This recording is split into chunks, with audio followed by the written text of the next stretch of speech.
అల్లు అర్జున్ గురించి మాట్లాడాల్సిన అవసరం ఇప్పుడు ఈ పరిస్థితుల్లో వచ్చింది. మెగా కాంపౌండ్, మెగా ఫ్యామిలీ అంటే చిరంజీవి గారు ఎంత అణిగి ఉండారో, ఎదిగిన కొద్దీ అణిగి ఉన్నటువంటి మార్గదర్శకులు ఈ దేశంలో చిరంజీవి గారు.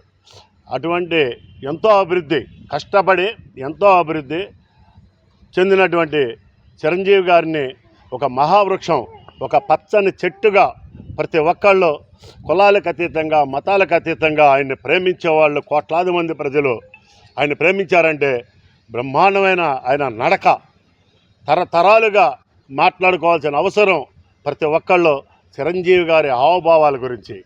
అలాగే చిరంజీవి గారితో పాటు ఆ కుటుంబంలో పవన్ కళ్యాణ్ గారు కూడా ఎక్కడ ఫైర్ అవుతున్నారంటే ఆయన ఒక అన్యాయం మీద ఫైర్ అయ్యారు.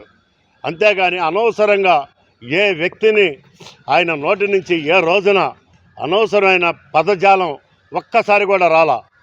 వాళ్ళిద్దరిని సమన్వయం చేసుకుంటూ నాగబాబు గారు కూడా అలాగే ఎవరైనా పెచ్చవాగుడు వాగుతే కౌంటర్ వేస్తానికి నాగబాబు గారు వెన్నుదన్నుగా ఉన్నారు వీళ్ళిద్దరికి. ఇటువంటి ఫ్యామిలీని నుంచి వచ్చి నువ్వు నేర్చుకున్న సంస్కారం ఏమిటి అల్లు అర్జున్? నువ్వు నేర్చుకున్న సంస్కారం నిజంగా హీనమైపోయింది. మేమందరం ఎక్కడెక్కడి నుంచో మారుమూల ప్రజలు ఆయన చూసి మేము ఆయన అడుగుజాడల్లో నడవాలి, ఆయన హావభావాలు కావాలి, ఆయన విధానాలు కావాలని చెప్పేసి అందరం పాటించుకుంటూ పచ్చని మొక్కలు నాటుకుంటున్నాం, రక్తదానాలు చేస్తున్నాం. పుట్టినరోజు సందర్భంగా ఒక కేకులు కట్ చేయడమే కాదు, పేద ప్రజలకి లేకపోతే ఎక్కడ హాస్పిటల్స్లో కానీ ఎక్కడ అనాథలు ఉన్నారో, ఎక్కడ అమాయకులు ఉన్నారో వాళ్ళని ఆదుకోవడానికి వాళ్ళ పిలుపుని అందుకుని అభిమానులుగా ఈ రాష్ట్రంలో అత్యధికంగా తయారయ్యాం. అల్లు అర్జున్ రేపు డిసెంబర్ 6వ తారీఖున నువ్వు మాట్లాడిన దానికి చిరంజీవి గారు, పవన్ కళ్యాణ్ గారు, నాగబాబు గారు వాళ్ళ కాళ్ళు కడిగి ఆ నీళ్లు పబ్లిక్గా మీడియా ముందు నెత్తిన పోసుకుంటే పోసుకో, లేకపోతే ఈ 40 గ్రామాల్లో ఈ మండలం బాపులపాడు మండలం నుంచి హనుమాన్ జంక్షన్ నుంచి మాట్లాడుతున్నాను. ఈ 40 గ్రామాల్లో రేపు డిసెంబర్ 6వ తారీఖున నీ సినిమా రిలీజ్ చేయలేవు. ఏ థియేటర్లోనూ నీ సినిమా ఈ ప్రాంతంలో రిలీజ్ కాదు.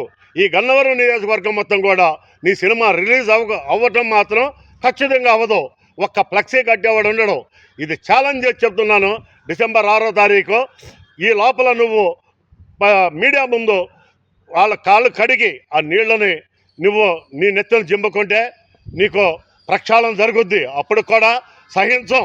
దాన్ని ఏ విధంగా మార్చుకోవాలో ఆ విధంగా మార్చుకోవడానికి ట్రై చేస్తాం. కానీ నువ్వు చేసిన తప్పు, చిరస్థాయిగా చేసిన తప్పు చేసేసావు. ఇప్పటికైనా సరే నువ్వు నిర్ణయం తీసుకో. అల్లు అర్జున్, నువ్వు ఒక కామెడీ యాక్టర్వి.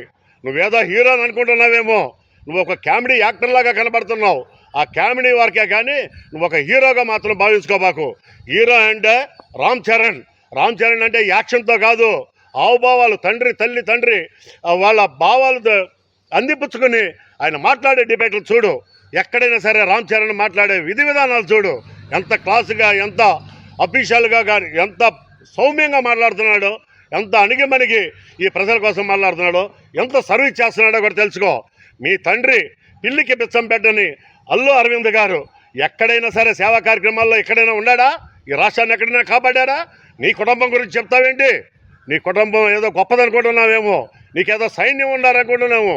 చూపిస్తూ సైన్యాన్ని రేపు డిసెంబర్ 8వ తారీఖు 6వ తారీఖు అన్నావు. ఆ రోజున చూపిస్తూ నీ సైన్యాన్ని మేము చూస్తాం, ఖచ్చితంగా చూస్తాం, దీన్ని ఎదుర్కొంటాం.